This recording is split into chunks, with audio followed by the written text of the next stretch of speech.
guys, my name is Wulan and Sari. Okay, today I will to explain about makeover. Okay guys, I will give you makeup tips.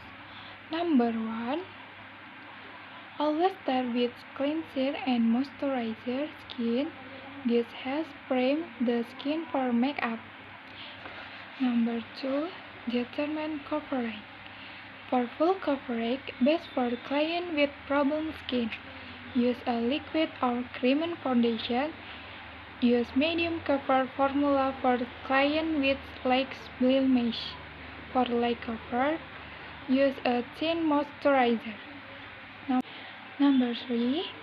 Other tips. Use mascara that radical clumping.